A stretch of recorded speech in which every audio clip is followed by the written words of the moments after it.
What's up, HOA MMA fans, and welcome back to the show. AJ, it's been a couple weeks. We had some issues, getting caught up before Thanksgiving. Then we had Thanksgiving. Mhm. What's going on with you, man? What have you been up to? I'm sick right now. I feel like utter shit. Um, Anyone who knows when you live over this side of the pond, it's fucking freezing over here, and as it gets colder, people get more sick. So I've just been resting. I've had some time off work as well. Just had some annual leave, so kind of just spending time with family. I went to Spain for about 4 days as well. So kind of just again, just kind of just relaxing, spending time with family, and then recently I've just been ill. If I'm being honest, I'm gonna say this now. You can't run any jokes. This is honey and lemon. This isn't tea. I'm not Okay. trying to hear. I'm not trying to hear no fucking tea jokes today. You, Brando, CJ, who, if you know, they're like other boys in our nice little group. They take the piss me all the fucking time about being a British guy. I'm not hearing it today. This is honey and lemon. No tea. Okay, that's No fair. tea. I'm glad we got that out of the way early. Um, But we've definitely missed out on a lot because boy, like the MMA world's been set alight in yes, our it's in our little a absence. So lot going on. So we're going to talk UFC 295, obviously the big mhm, event that we missed. sure. We're going to jump over, talk a little bit of Brandon Allen versus Paul Craig, and then we're going to definitely have to touch on the PFL buying Bellator. So that Yes. kind of sets the table for what we're going to get into today. We appreciate you being on. We know you're feeling under the weather, but fighting through it. We appreciate that. Let's get right into it, AJ. UFC 295. Before we break into the card a little bit more, what are your thoughts coming out of that pay per view? One at the time, one of the best cards of the year. Mm-hmm. And now that I've had time away, and obviously just thinking about on it now, that UC 290 is hard to top. Like that was an amazing card. Yeah. 295 might be the best UFC card that we had this year because all finishes, all fights did not make it out of the second round, and there was moments in each fight to talk about. Like Yes. it was just amazing. It's just like you just thought, okay, start off with obviously Lopez. He comes up flying out early, and Mm-hmm. then you obviously get what's happening in with the Favola and Saint Denis fight, and you're just thinking it should have just can't keep going on like this, Yeah. but but with each fight it just kept going up and up and up, and yeah, like it was just a incredible night because especially on the 30th and anniversary, it couldn't have gone any better. Like it couldn't have gone any more perfect for them. So easy for me. This is definitely my top two cards like this year, Yeah. and it might be number one. It might be number one. It was just I, incredible. I think the result of the co-main event helps it put over for you. I do think it is one of the best 2, 3 cards of the year for sure. But I'm Mm. guessing that co-main event definitely helps in your hierarchy, which we'll get into here shortly. Let Mhm. me ask you a question as we get into the main card. We'll touch on a couple of the prelims here in a second. Do you think anybody at featherweight can beat Diego Lopez right now? Because that guy is incredible. Unless you're Muswa Ivlev when you find on very very short like notice, but he's shown that that performance was not a fluke. No, man, he's It's, awesome. it's showing that you I mean, I'll say this now. He has to fight someone ranked now. He Yeah, has to fight someone definitely. ranked.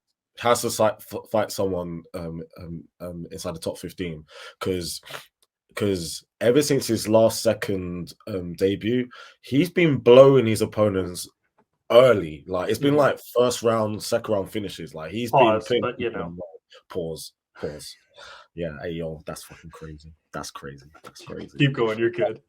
You're good. But like, yeah, like he's been literally just been like beating the dog shit out of people. Right. And he's very impressive as well because he's very all rounded. Like his striking is clean and he hits very hard. But whenever he gets people down, when he's on the ground, Mhm. he is so mean and sharp with it. So I, he is definitely someone that he's definitely put 145 on notice.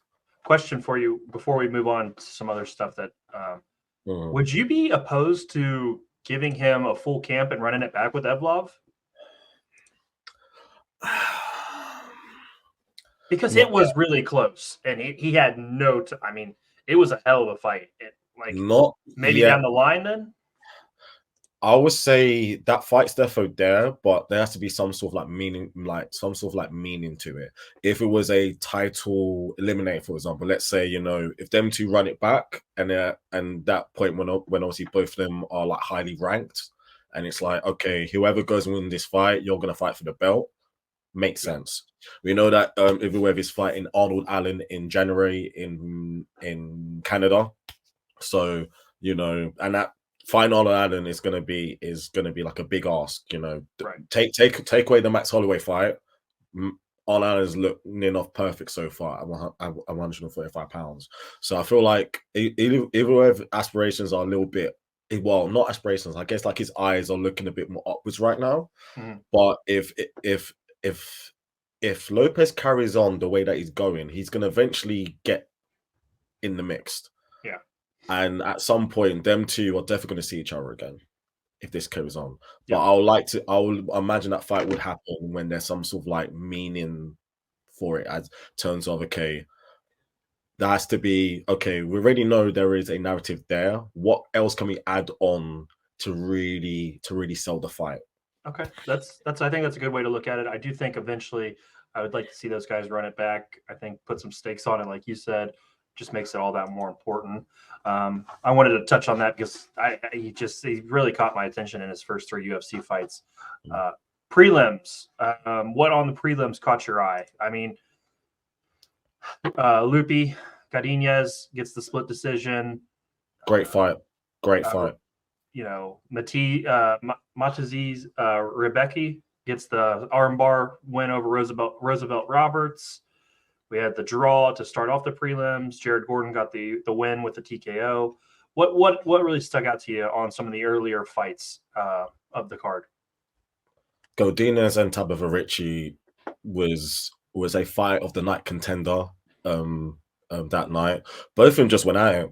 Both of Yeah, them just went, and these are both fighters who I've been really huge fans of as well. And I know we mentioned that as well at the time. Like both these girls are very, very talented. It was a case of which one of these two is gonna go and make that, who's gonna make that next step. And I know that Tabitha had a lot more hype to her, but if you've watched Loopy fight, like she's crazy good. Her boxing is so sharp, and that kind of proved, and which is kind of surprising considering Tabitha's like a Muay Thai as well. Like she comes from a Muay Thai background, even though her primary skill set is obviously her jiu-jitsu. But literally Lupi Godinez kind of just put on her like a bit more.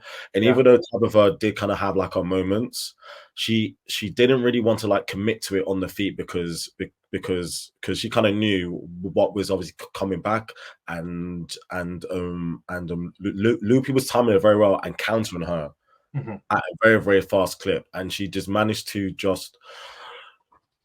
she managed to outwork her enough, considering primarily the fight was literally on the feet, and Tabitha could not even get her down. Like Yeah.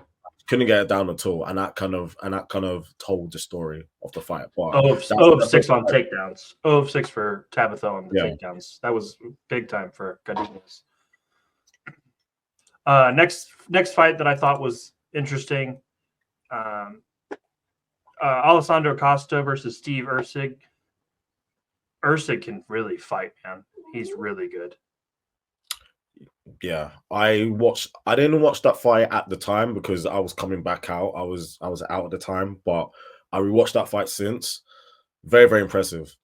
Very, very impressive. Like he looks really good everywhere. So he's definitely someone that a lot of people need to keep their eye on. And he can definitely make some noise as well. Like I was very impressed how he showed a wide range of skills. He put on a very good MMA showing. Yeah, definitely want to touch on that. Next, let's get back into the main card. Every time this guy fights, I'm gonna watch, and that's Benoit Saint Denis.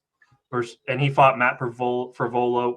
He had the insane head kick when Fervolo was peeling back out to get away from the cage. You don't do it like that. You cannot turn your back on somebody in the cage like that. Caught him perfectly. Just an amazing head kick.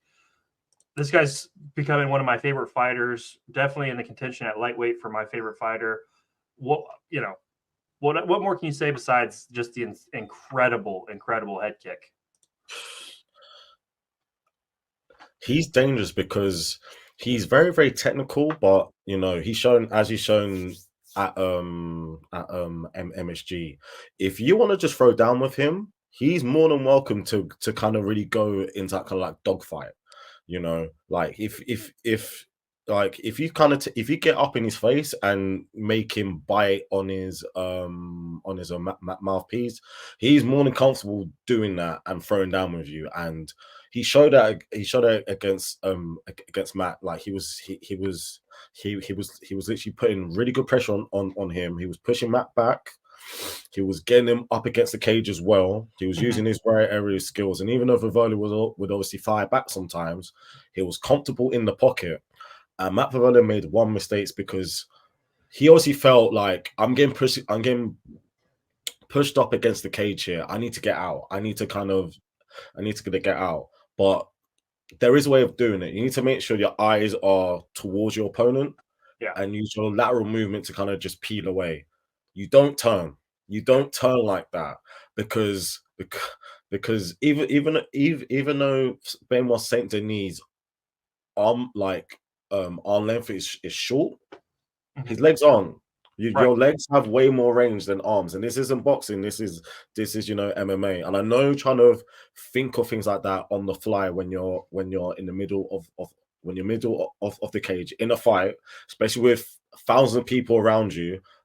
There are times where you are going to make the wrong mistake, and that happens, and that's basically human. Like we can't really knock you on for that. But unfortunately, when you do get someone that good, Benoit Saint Denis saw that. He saw his chin and went, "I'm gonna throw that kick," and that was all she wrote. 150. Everyone within the top 10 need to look out for this guy because he is a problem. He is a problem. I mean, the God of War is one of the better nicknames in mixed martial arts, and he lives up to it in spades. Just an impressive guy. Really enjoy his fights. Can't wait for him to get back out there. Next one, Jessica Andrade puts Mackenzie Dern away on the feet. I gotta say, man, Mackenzie Dern sucked. She was bad and really, really bad. I don't know what changed from her last fight to this fight, but she looked like a completely different person. Andrade knocked her down 4 times. It just wasn't competitive at all. There was not a moment in that fight that felt competitive. What do you think for Mackenzie Dern? I kind of disagree on that in the sense of it's just more of Mackenzie made very bad choices in there, and she had a moments where whenever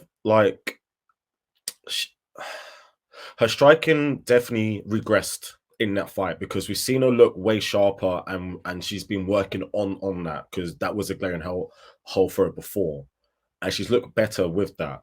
She was just afraid of the power cut coming back at her because we all know Jessica Andrade has for a, and I hate saying this, but for a female fighter, she has crazy power in a sense. She just needs one shot and she can put you out. And you can tell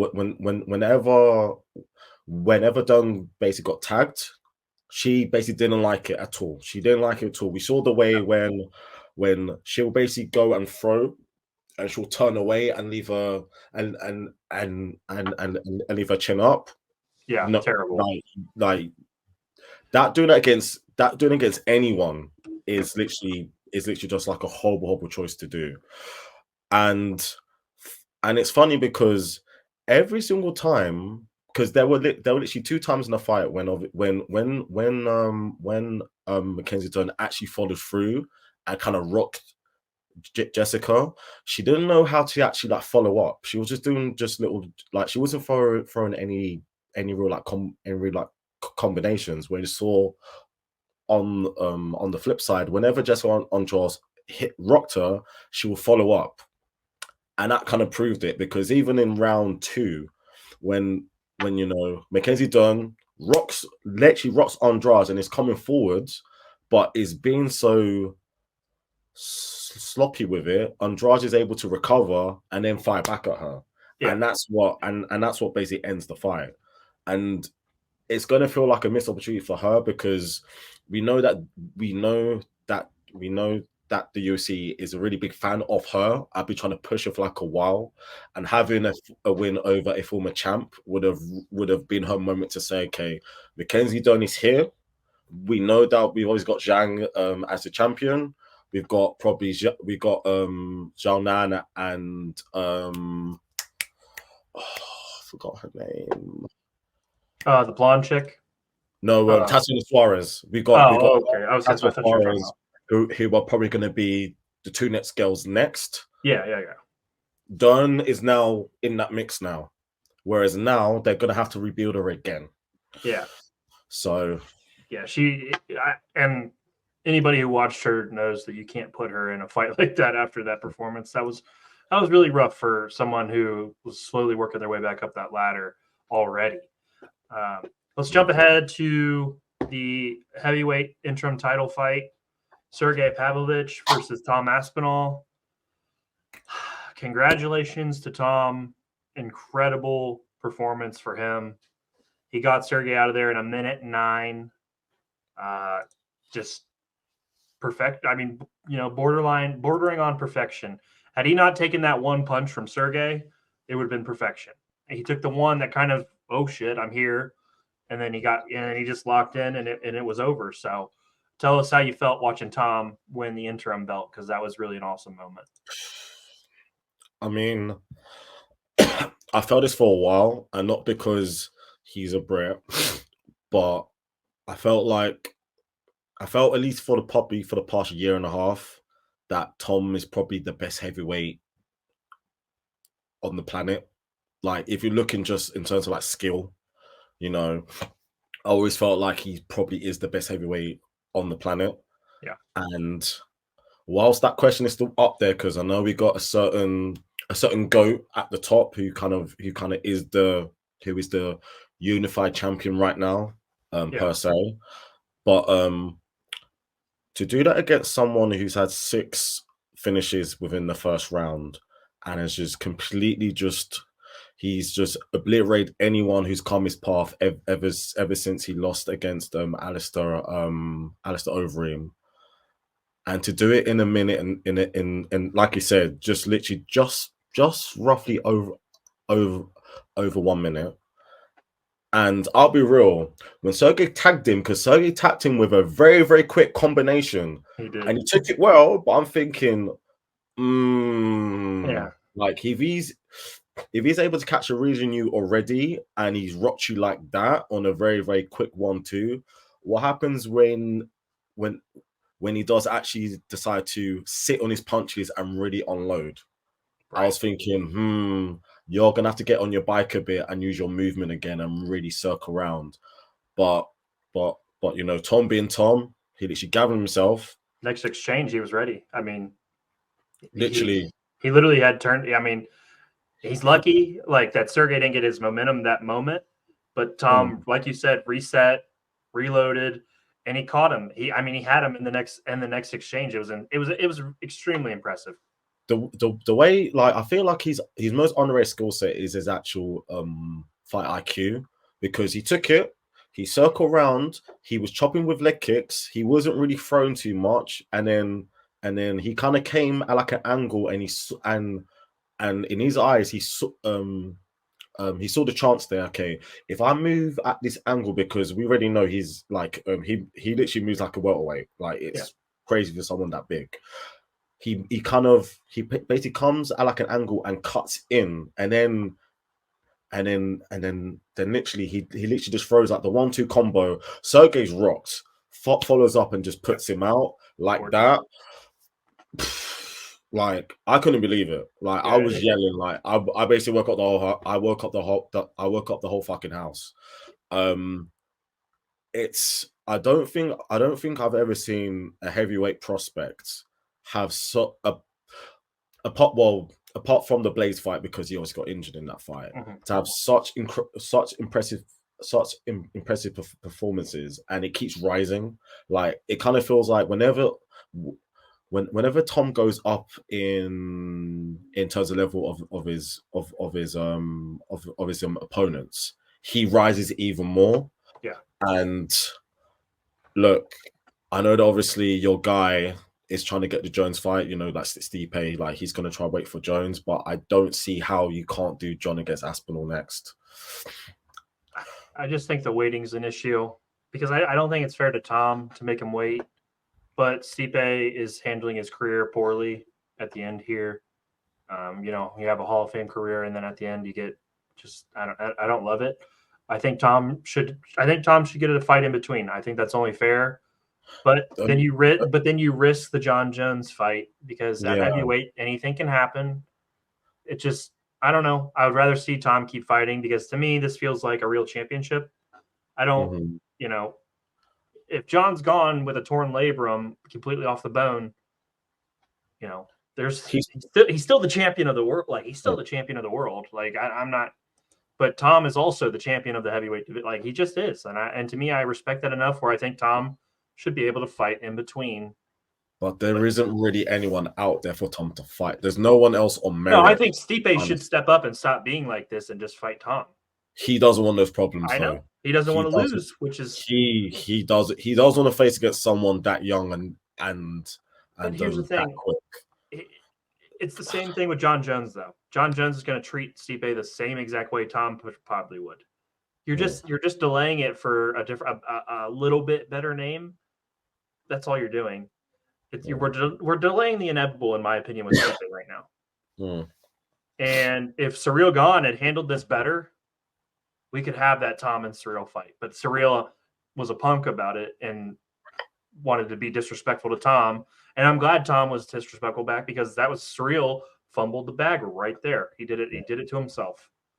And Tom was pretty fair in saying that if you actually want to come and fight me, you need to fight Almeida. And that fight makes sense. He made it clear. Yeah, no, but that's what I mean is before that, though, if Gane would have just called out Tom at the end of the show and done it the right way, Tom would have had that in the back of his mind. But no, he didn't. He didn't want to do it. He didn't want to fight Tom at the time. And then when Tom wins the title, Ciryl was always ready to fight. No, you weren't. Yeah. No, you ducked Tom. That was your chance. So to me, it's really hard to sell getting a third title fight, even though it is in the term after losing 2 title fights already. Yeah, I'm with you. It's very, very hard, and unless your name is Colby Covington. Well, but that's obviously a different story. That is a different story. That's a different story. That guy's going to be the welterweight champion of the world. It's crazy.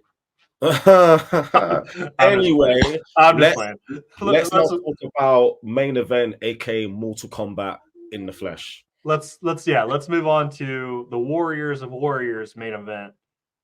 Okay, let's get this out of the way now, because we disagreed on this. But have you changed your stance after Yuri came out and made his statement and everything? Have you changed your stance on the ending of the fight? Yes. Okay.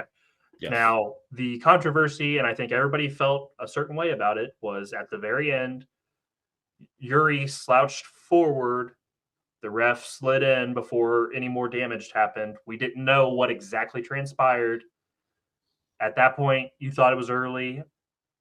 I thought it was close early, if it, you know. But then we get the statement from Yuri, hey, I was out, and I think I got saved a little bit. Do you respect? I mean, obviously we respect that a ton. He could have just came out and said, I got screwed. I was ready. But no. I mean, he's just the ultimate competitor / samurai, whatever you want to call it. To admit that you were out and you got saved by the ref was pretty big of him. what are your thoughts now after we've had a couple of weeks to digest this whole situation? There is a lot of people who like adopt this like warrior code of I'm gonna be like a man of honor, but Yuri lives and breathes that, and he's shown it 2 times now. The first time is when he got injured. He could have easily just sat out for a year and literally just kept the belt, but he said, "No, I'm gonna vacate. I'll come back. I'll come back and I'll have my chance. I'm gonna let the division move on." And obviously, this time now, he came back again.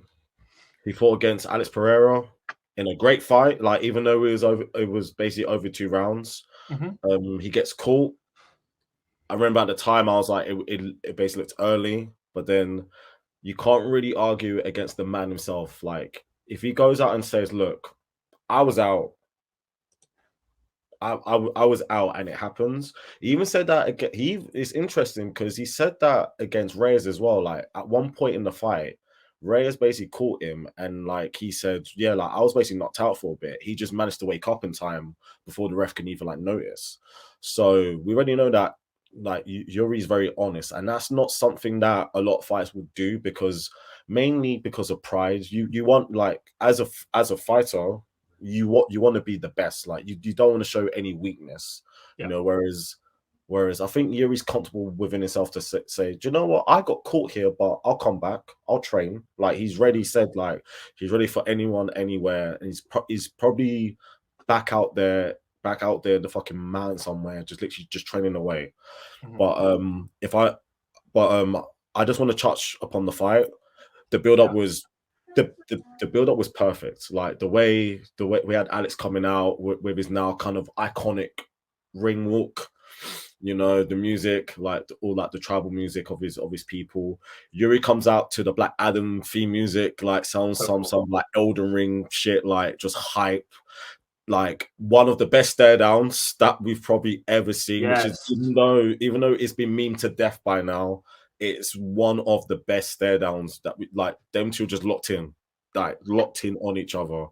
Yuri looks good in round one, even though Alex is cooking that leg, man. He's tenderizing that leg to the bone. There's never been a better leg kick in. I don't know how he can throw it without even like telegraphing it. He literally just swings his hip. He's so good. And it just chops away at the leg. Yuri managed to take him down. He puts pressure, on obviously Pereira.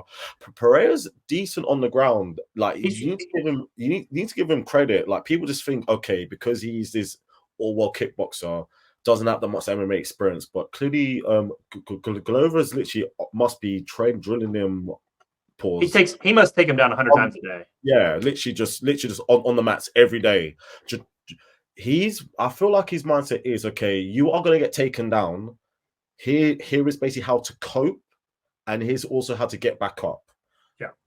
And Alex did a really good job of that, because we know if Yuri's able to get into mount and apply ground and pound, considering how much power he has, he could have put Alex in really, really big trouble. Yeah. Round two, a little bit of the same, but then Yuri is kind of starting to find a bit more like success, and he's rocking Alex a little bit. Well, he's kind of just pushing him back a bit more, and he's landing a bit more cleaner strikes. He sees opportunity, he runs forward, and that sneaky left. Clipped him. It was short, but it was enough to put him. It was enough to put him down. And then the elbows. The elbows, and Alex makes history. 2-weight glory kickboxing champion, 2-weight UFC champion. It's crazy. It's just so incredible. He has so much less experience than people, but he's just so good at just fighting. He's just good at fight. Like it's rare that you see somebody who's just this good at fighting. And you mentioned his on the ground. He does a fantastic job of mitigating damage when he's on the ground. He can be in a bad spot, but I think an underrated trait, and everybody always talks about how big he is and how he fills out. He's got to be so much stronger than even what he looks like, because even, Yuri shot 3 times. He got the one takedown, but he still topped the other 2 takedowns. And he does a good job of getting back to his feet. And with a guy like Pereira, at the beginning of the round, you have to stand back up with him again. Him and Izzy are similar in a way of like, they've kind of been trained in terms of grappling to kind of just eliminate risk and just work on how to get back up. Like, cool. Like, we already know that at some point these wrestlers, these elite wrestlers are gonna eventually shoot on you, push you against the cage. Both of them both of them do it in like different ways, but it's kind of the same outcome. Eliminate risk and navigate your way to get back onto your feet, because obviously, because 9 out of 10 times you are better on the feet than the person in front of you. And yeah, I was very, very impressed, because on one hand you got obviously like Yuri will be back. Like, we really know this. Like, he'll be back amongst the mixed. But I'm interested to see how Pereira deals with Jamal Hill. I feel like that fight is gonna be a fun one. Do you think Yuri fights the winner of Walker and Ankalaev? Yes. And then the winner of that gets back into the winner of Hill. And I'll tell you what, everybody says it, but you can't stand with Alex. Everybody says they're going to do it, and then they shoot, because it's just different. And I know Hill's got great hands, but he's taken some beatings in his own right in some of these fights. I think it's going to be very interesting if he decides to try to really stand, because those legs are going to be gone if he stands long enough. It's going to be a shootout, because even though Hill is very accurate and Hill is capable of knocking Alex out, but just because he has crazy power. But we're talking about a high level kickboxer here. We're talking about one of the best kickboxers that we've probably ever seen. Yeah. And if you want to go mano a mano with him, the fight, it's such a risk. I mean, like, for us, it's going to be great. It's going to be great to see. But that fight, regardless of who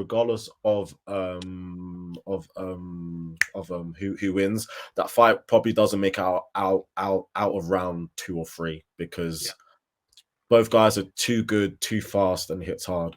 And before we kind of move on, what do you think of Alex calling out Izzy again? Because it kind of seems like he literally just wants to bully him around. I mean, this is like H2O resurrection. Like, Michael's just still coming after my family. Like, we got this. Like, dude, we've done this a lot. And yes, and you've beaten me. Like, I respect Izzy a lot for the way he handled it, because the Frozen meme was perfection. But in the back of your head, like, you can hit send on that meme, but you still know that this guy beat me 4 times and I've beaten him once. Like, it's still crazy. Like, why are you coming after me? I should be, in theory, coming after you to get back all the. It's like one of those feuds that'll never end. It's what's the never ending? It's like the 2 giants in One Piece. The 2 giants that we just fight. This is what we do now. We're always going to be fighting. We're always going to be combating. But it's just it's a never ending war. And I just, I would have liked to see him just call out somebody in 205, but he did kind of like start respectful, and then he said, "Come to daddy." So it just got off track there at the end. But I'd watch him fight again, because I think that trap, counter trap, big shot. I think that's some of the most entertaining high level chess you can play. And Izzy was winning and got caught the first time. Alex was winning and got caught the second time. In UFC, obviously, we know that the kickboxing things are a little bit different, but there's just so many levels to what those 2 are doing. And I also, like, if you really think about it, if Alex wanted to, he could have called out Sean Strickland and went down and took that belt. Like, and he could just be simultaneous champ. Yeah. Because there's not anything Strickland could do with him. Like, as good as Strickland looked against Izzy, he could go take that belt and really make it personal for him and Izzy. But that's not how the UFC would obviously book it. Let's move on. We got some more to get into. Next on the agenda is the fight night between Brandon Allen versus Paul Craig. Paul Craig appears that he's hit his ceiling, in my opinion. At middleweight, I think the top 10's just seems like it's a little bit above him, like the upper tier of the top 10. What are your thoughts on that? As good as Brendan Allen looked, it's kind of just been the story of Paul Craig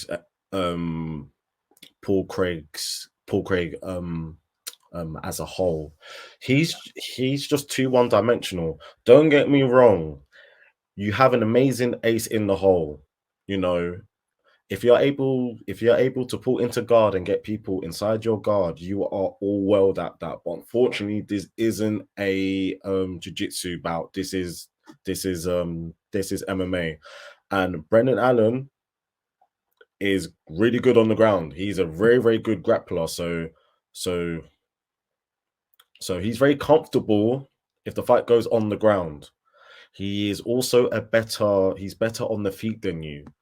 Like he has, I wouldn't say he is an amazing kickboxer, but he's very solid and he's really good at mixing. He's really good at mixing everything up very, very well. Yeah. And that showed because it was literally from round 1 to the stoppage in round 3. Brendan Allen had his way, like with Paul Craig. He was just beating him up on the feet. Even on the ground, he was dominating him as well. And the fact that he managed to sub Paul Craig, impressive. That's very, very impressive. And this is kind of like someone who's kind of being on that kind of like, will he go and make that next jump? Like Brendan Allen, he's been close once. In his recent run, he's lost against Sean Strickland, which now has aged pretty well, considering what obviously Sean has gone on to do, and against Chris Curtis, when Chris Curtis literally just bulldozed them when Chris Curtis was kind of fairly new and was kind of making like his own little wave of momentum. So Brendan Allen now has kind of made himself arrive, but considering how one-dimensional Paul Craig is, I'm not too sure how good he is yet. I feel like if he gets a win over one of those established names within the top 10, I feel like that's when we can really say, okay, now you're here. Yeah. Now, obviously, now starting time we can talk you as a future title challenger. If I'm him, I'm shooting at someone like Cannonier and Vittori. Like all these people, like these guys have kind of been in the mix for a very, very long time, and we already know that obviously 185 it does kind of need like some like new faces within the top 10. Brendan Allen needs to make a lot of noise.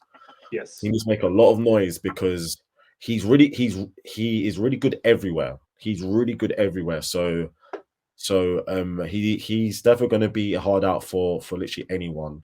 And as for Paul Craig, I mean, to be fair, if you're able to be ranked in 2 weight classes, that person for me is a really, really good career. It's just like sadly for him, like he doesn't trust his striking enough, and he's too reliant on. You should kind of he should really use his jiu-jitsu as a base. And if you're able to round out your skill set, if you're able just to be able to be competent on the feet, so let's just say, for example, things go wrong. That's basically when you can go and leverage change. That's when you can go and obviously take it to the ground. If people know, if all you're going to do is literally just go down on your back and try to pull you into guard, that's so easy to navigate. Just look at Charles. Just like Charles Oliveira was known as a submission. So as a submission specialist, there's a reason why he literally has the most subs. But we've seen in the last couple of years, he's worked on his kickboxing, he's worked on his Muay Thai. He is lethal on the feet. And that kind of makes him on the ground so much more dangerous. But unfortunately, Paul Craig just hasn't really been able to round himself out like that. So I do definitely agree with you. He has probably plateaued in terms of what he is within the UFC. It's just a case of now, does he go and give 185 another try, or does he go back up to 205? Yeah, I think he probably should stay here and try again here, but I don't know. He's in a tough spot after that loss to Brendan Allen. I like Brendan Allen versus Marvin Vettori a lot. I think that's a really solid fight. I think Brendan Allen could push Marvin, and then I think Marvin could do the same for Brendan Allen. Let's talk about one of the top prospects in the UFC. Michael Morales had a good showing, a tough fight against Jake Matthews, who's in his own right a very tough fighter. What'd you think of the Michael Morales fight versus Jake Matthews? Do you know what? Some of my friends were telling, oh, is Michael all this, like, is he really as good as people says he is? Because he hasn't got any finishes recently, but if you think about, he's only 24 to 25, and his last few fights, he's going through like three rounds. He's getting really good high level experience time within the cage, and that can be very, very valuable. Sorry, as long as you're being impressive, and in his last two fights, he has definitely been that. Yes. Jake Matthews at one point was obviously a few years back. He was meant to be, this next big thing. Like, he's going to be the guy who's going to come through. It hasn't worked out for him, but at around 29, because he's still young, he's still a tough out. Like, you have to be really on your game to beat him. Morales on the feet is so clean. Like, his boxing is so clean. It's so clean. He hits really hard. He has really good movement. He's decent in terms of wrestling as well. He's kind of been working himself on that. I am aware of, because we have guys like Shavkat and Ian Gary, two other young guys at 170 who are undefeated, just like Michael, and they've obviously just gone way up, obviously, but like they've gone a bit further ahead. Yes, both guys are inside the top 10. But I like this for him. I kind of like where Michael Morales is going, because when it's very easy to be young and talented, and you just knock people out and you get all those finishes, but like, you're not really learning. Like, having that valuable time is going to pay dividends later on, because the finishes will come, and it shows a good shot for him to not go and chase the finish, because we've seen young guys be too eager, and that's when they get caught. So very, very impressive showing from him. I do expect him to have a step up in competition. I would imagine probably around this time next year, if he carries on going, he probably will be ranked. So it's going to be a very slow burn, I would say. Okay. Yeah, I think that's all. I think that's all fair. What else from this card caught your eye, besides the main event and the co-main event? Chase Hooper looked good. Chase Hooper was impressive. He looked like he was in trouble when Jordan Levitt got that leg lock, but really no, Chase on the ground is a problem. He managed to obviously find himself way out, and he took his back very, very quickly as well, like very, very quickly. So Chase Hooper looks like a new man at 155 pounds. Jordan Levitt is a very, very good win. That right there is a very good win. Amanda Hebas managed to turn it around. She was looking like she was going to be, kind of a bit of a gatekeeper in a way. Like, her opponent was kind of like had a lot of hype about her, and they were going to use her as a potential stepping stone. But Amanda Hebas like that fucking head kick, man, just put her, Oh just yeah. had her rocked and followed up. And remember the name Olubai, because that guy looks like he could be a big player. He Oh looks yeah, like he at could be a welterweight. big player. Yeah, welterweight. He comes in on very short notice, but he looks very impressive. Like he literally just mauled the guy. Like I felt really bad for him. He literally just came in and just mauled him. So he's definitely someone that I'll be keeping my eye on in future fights. Yeah, that guy looked really really good in his first fight. I think that's a good one to keep our eye out on. AJ, let's move on to the UFC fight night this weekend. We get Beni Dariush returning to the ring or to the octagon against Armam. This, Tsarukyan. yep, in the main event at the lightweight division. This card's pretty well put Stats. together. It's Obviously, a card. the undercard's kind of trying to get carried by Misha Tate. Huh? So Huh? The ghost of Misha Tate. yeah, no, she's definitely yeah. Unfortunately, she's an undercard fighter now against Julia Avila. What are your thoughts just looking at this whole thing? I know it's a good card. What's your fight of the night prediction? Ooh, fight of the night prediction. Ooh. Do you know what? Sleep on. That's a fight of the night. Do you know what? I'm gonna throw Font against Figgy Smalls. Really? Yeah, I reckon Figgy against Font could be a bit of a barn burner, that one. Okay. Yeah. You know what? I think Bobby Green got dealt a tough hand here with Jalen Turner. A rough hand.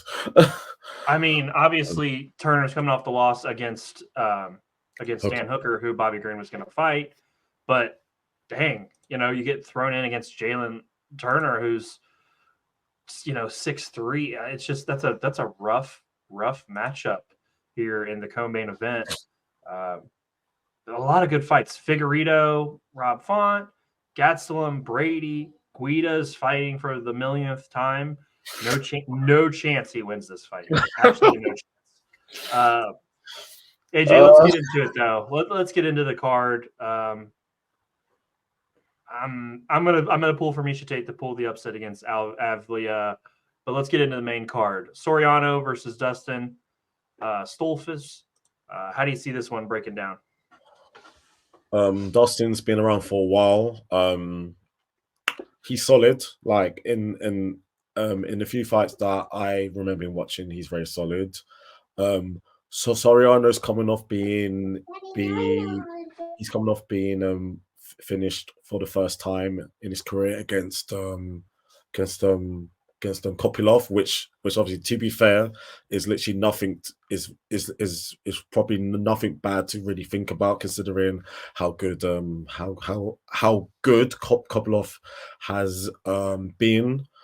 And in his last few fights, he lost a very, very rough loss, in my opinion, against Max Distamov, I believe his name is, and he kind of got outdogged by Brendan Allen a couple of fights back as well. Yeah. His recent win was the KO against Lambugia. Soriano's tough, and Soriano hits hard, even though he's a bit undersized for 185 pounds in terms of height. He is quite very much filled out in terms of frame, and he can bang. Like he can literally throw down. And I imagine against Dustin, who is kind of lost more than he has won. I imagine Soriano is probably gonna walk him down and catch him. I'm gonna say second round TKO. Yeah, I like that. Yeah, I'm gonna take Soriano to win this one. I just like his game more than Dustin's. Give me Soriano by TKO. I'm gonna go round one. Okay. Like I said, Clay Guida's fighting against Joaquim Silva. Give me Silva by any means necessary. Um, I'm out on Clay Guida. I've been out. I'm going to remain out. The guy's fought 58 times. I've seen enough. What are your thoughts? I'm good. I'm just good. I'm good on it now. Um, for the sake of your sanity and for the sake of making sure that this podcast carries on, I'll just say that Silver will win. I won't go into much X's and O's because if I put you through any more torture of this, you're probably going to go crazy. So, yeah. Have you not seen enough of Clay Guida yet? I'm very much indifferent, you know. I mean, he is a cult hero. He's kind of really in that Don Cerrone, Jim Miller, Joe Lozon kind of bracket of guy. That feels generous too. Oh man. I mean, I don't know. I think you being indifferent isn't good for his career either, though. I don't know.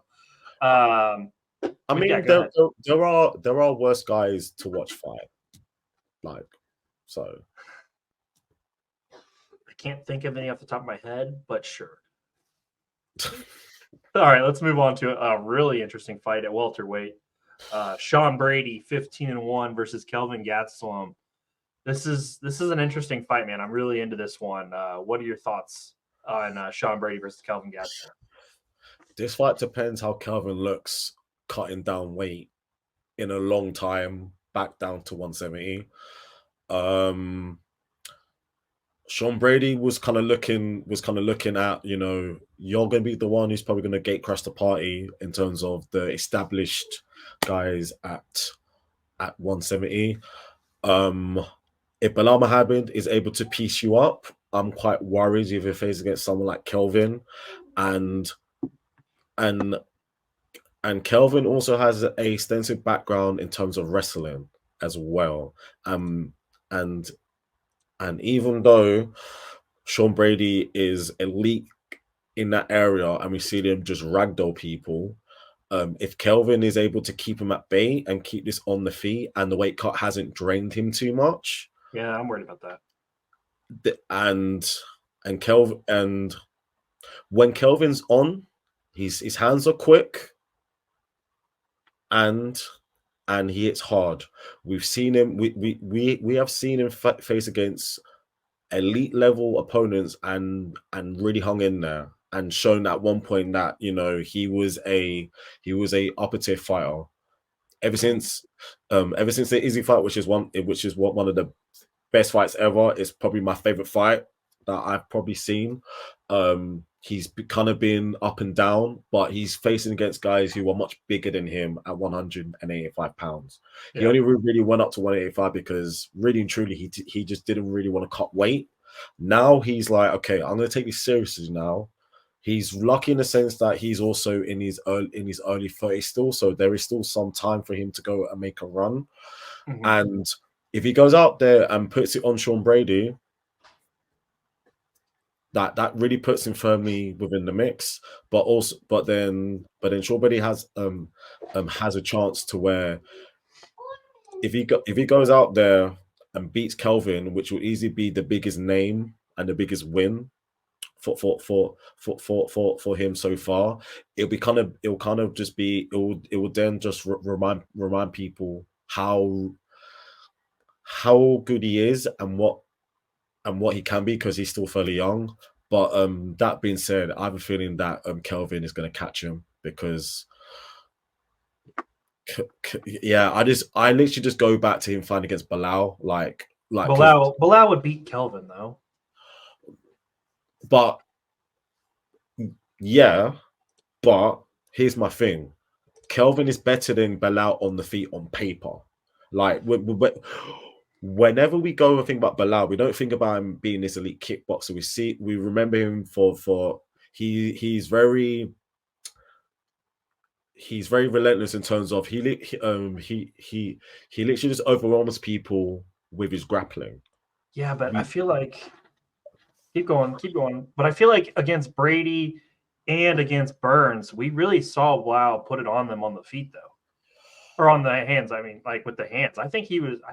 I don't know. I My feel like he's probably got a little more credit than that because he's been my really good. my my only kind of pushback on that is Brady. Brady on the feet, even in the first round, he was touching Bilal a little bit. He gassed out and just looked awful. Like he looks very diminished if you're able to if you're able to like kind of just withstand him and able to put a pace on him. And Burns also had a broken arm in that fight, so he was kind of fighting like one armed as well. And that's not me trying to take away. That's not me. Like, and look, I know you're thinking because you already know how I feel about Bilal, but I'm trying to be as impartial as possible. Um, yeah, I'm just looking in terms of from a technical standpoint. Kelvin's better technically on the feet, and if I'm just taking Bilal in terms of two wrestlers are able to cancel each other out and it plays out on the feet. Kelvin most likely has a great chance of kind of just picking apart Brady, and that's kind of what I see happening. Okay. I'm gonna go out on a limb here. I say he probably takes him out in the first round. Oh wow. Yeah, I'm gonna put like that's not a choice that I'm gonna be strongly with, but I literally just have a feeling. I just have a feeling. I just have a feeling Kelvin catches him Yeah. early. No. Okay, I'm with you. I'm gonna take Sean Brady just to Okay. play the other side. I think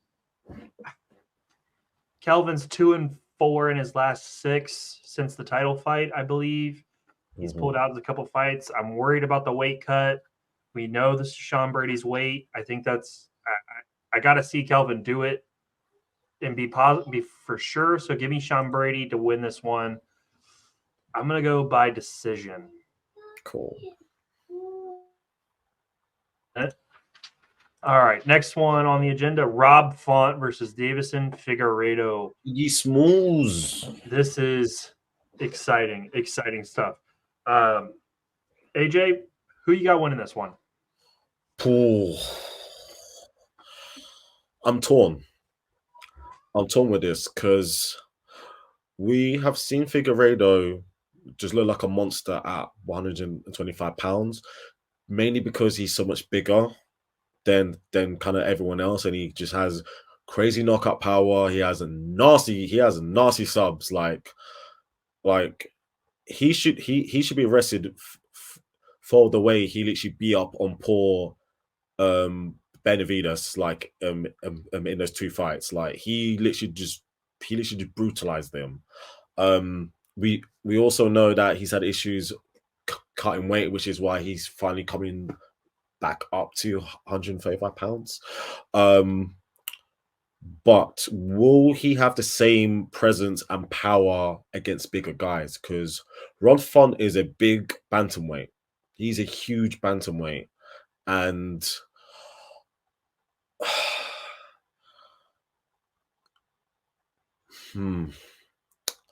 Rob Font's jab is going to be key to the fight because because we would imagine that obviously Figueiredo is going to be faster and lighter on the feet.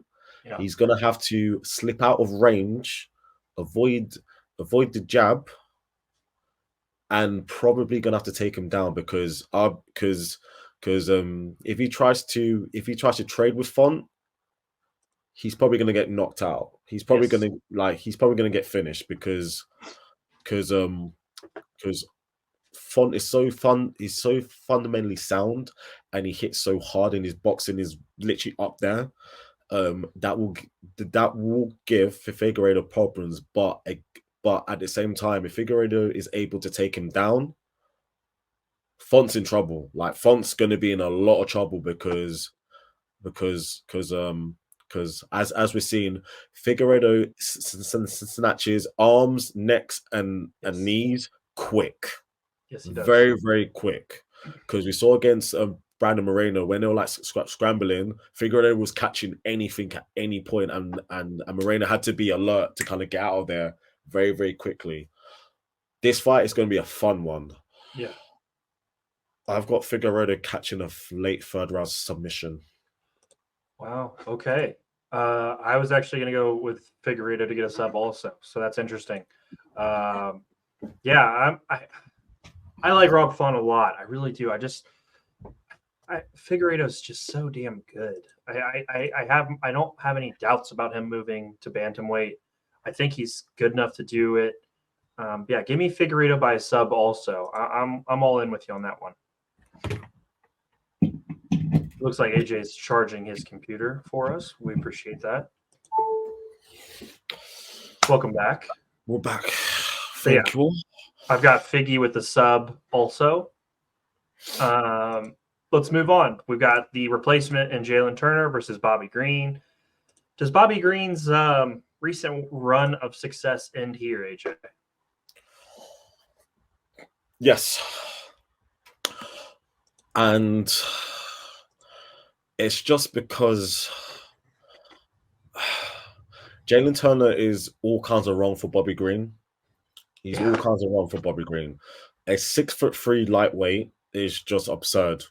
It's just literally absurd. Like from when if Jalen Turner was fighting at middleweight, he would be a huge middleweight. That kind of shows how absurd he is at fighting at 155 pounds.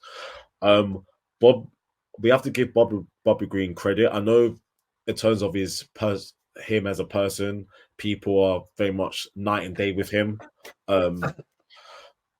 But his recent wins, I know that it's the ghost of Tony, but the fact that you have Tony Ferguson on a win there says a lot. And even against Grant Dawson, because I'll be real, I actually thought Grant Dawson was going to run through him, and he literally just one punched him. He literally just like the first real punch he threw, he folded him. Dawson, that was sad, dude. That was rough. Like, I mean, to go from beating Demir, who's been a nightmare for people, and then to get pretty much battered in literally like one punch is crazy. So Bobby Green has a lot of momentum, and for a guy like that, that's very, very dangerous. Turner has lost his last two. That's against Gamrot and Hooker. That is literally no shame in that. There is no shame in that. Split decisions. And he's looked good in both fights. Like if he pushed him like in against Gamrot, if he pushed himself in the third round like it did in rounds 1 and 2, he probably wins the fight. And he looked great in round 1 against Dan Hooker. It's just like, for one, Dan Hooker is literally just an animal and just said, I literally just won't fall.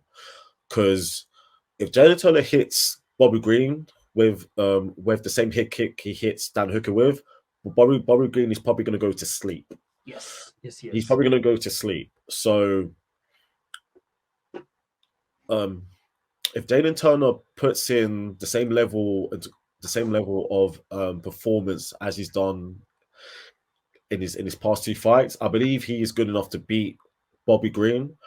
Bobby Green is going to have to use his very awkward movement to kind of evade the range, and to also come in order to go and land shots, because if he doesn't, Turner is just literally just going to use his length to literally keep him at bay, establish range, leg kicks, jabs, and then eventually he'll come in close. And if he is able to rock Green and Robbie Green goes down, we also know Turner has really, really mean chokes, like we saw against Brad Riddell. So he is able to finish the fight anywhere, even though Bobby Green has a pretty solid wrestling background as well. But Jalen Turner is too big, too long. He's faster as well. And I see him catching Green in round 2. I see him catching Green in round 2. Okay. Yeah. I think the run ends here for Bobby Green also. I'm going Jalen Turner by submission. to get this one done. I think he catches him in a triangle or something like, or a rear naked, something like that, and gets him out of there. AJ, let's move on to the main event. Beneil Dariush, Armam getting it on here for the lightweight in the lightweight division. Beni coming in after a really kind of a devastating loss against Charles, that KO. What are your thoughts on this one? We've seen in the past year and a half or so these like new gen of like lightweights who've been coming through. Gamrot, Fazeev, you know, we obviously got Armin now.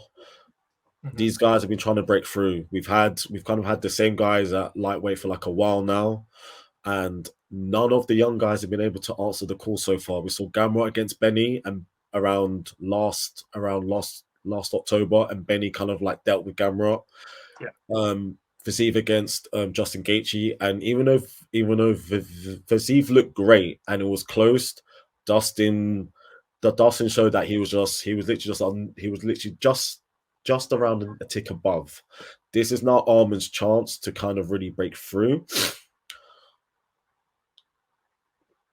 And do not let the Charles performance cloud people's judgments about Beni, because before then Beni was on a like 7-8 fight win streak and was beating high level guys.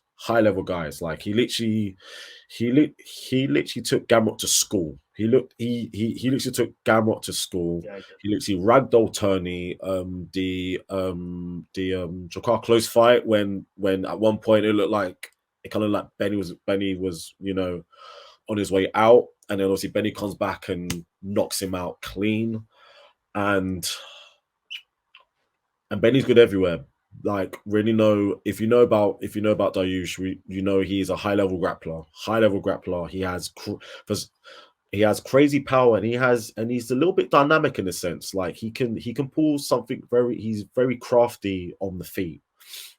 As well, as we saw against Gamrot, like he threw that little sneaky overhand. He's got like a spinning back fist finish there, so he's very crafty there. That being said, Armam Tsarukyan looks like something quite special. Like he's good everywhere. Yeah. Like wrestling, like for when you make your debut against fucking Islam Makhachev and you're able to at least compete with him in terms of grappling, and you're like at a very young age, that kind of really says a lot about you. He has really, like I said, he has elite level grappling, mean ground and pound. I remember against Joel Alvarez when he just blooded him with the elbows, blood everywhere, just beating the crap out of him. He's really good on the feet as well. So he's kind of a bit of like Fazeev and Gamrot, where like he's kind of like a hybrid of them two in terms of he has a high level striking, but he also has a high level grappling, and he's able to mix it well together. Yeah. The only thing I'm a little bit worried about was in his last fight, which was against Silva, who's fighting on the same card. He did get rocked, and he got rocked badly. He was able to recover, and I remember saying this at the time. I don't mind someone who's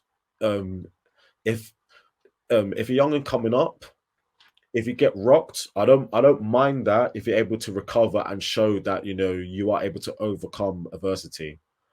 He needs to show this in this fight, because you cannot let that happen against someone like Beneil, because I'll tell you this now. If he gets rocked bad like that, Beneil will put him away. Yes. Beneil will put him away because Beneil's been there, done that, and he's literally just that good. But I think Armam is going to go and crash the party and make a statement.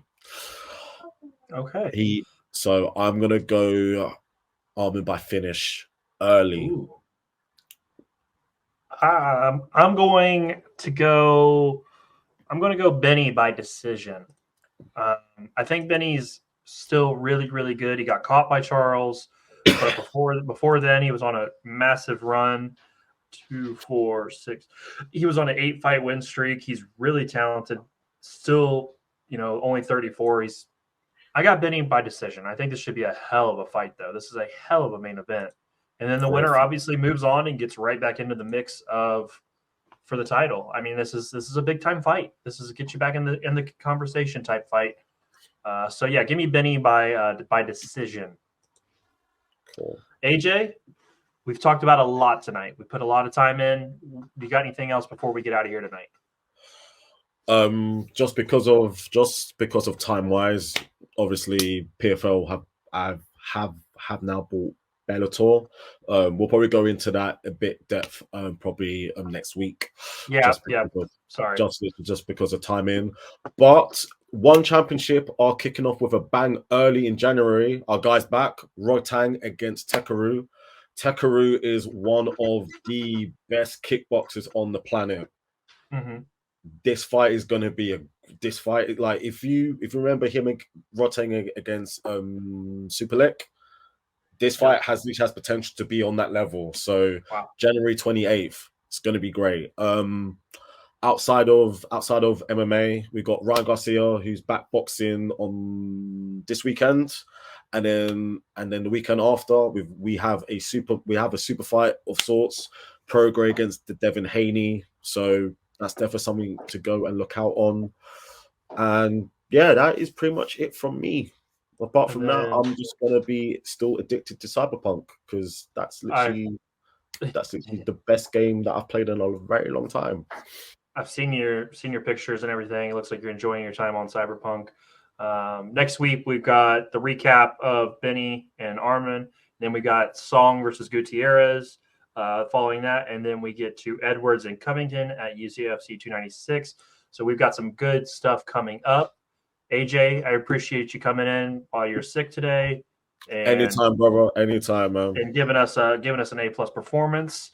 Guys, this has been HOA MMA, and we will see you next week.